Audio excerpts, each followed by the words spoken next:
السلام علیکم ورحمۃ اللہ وبرکاتہ۔ بسم اللہ الرحمن الرحیم، الحمد للہ والصلاة والسلام علی رسول اللہ وعلی آلہ وصحبہ ومن والہ وبعد۔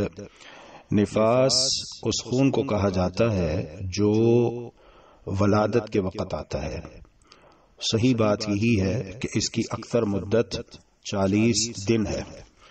اس سے قبل جب بھی طہارت حاصل ہو اور خون آنا بند ہو جائے تو عورت غسل مسنون کے بعد نماز شروع کر دے گی۔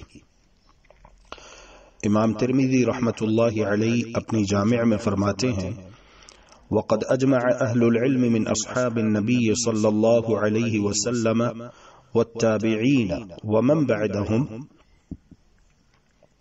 على ان النفساء تدع الصلاة 40 يوما إلا أن ترى الطهر قبل ذلك فإنها تغتسل وتصلي، فإذا رأت الدم بعد 40 فإن أكثر أهل العلم قالوا لا تدع الصلاة بعد 40 وهو قول أكثر الفقهاء۔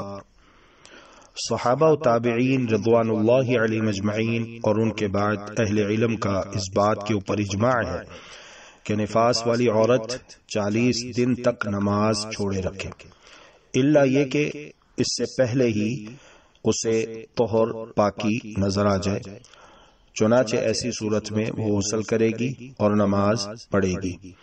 البتہ اگر 40 دن کے بعد بھی اسے خون نظر آتا رہے تو پھر وہ 40 دن کے بعد نماز نہیں چھوڑے گی، اور یہی اکثر فقہاء کا مذہب ہے۔ اللہ تعالی ولی التوفیق والہادی الی سواء السبیل۔ اللهم إنك عفو تحب العفو فاعف عنا، اللهم إنك عفو تحب العفو فاعف عنا، إلهنا فاعف عنا يا كريم۔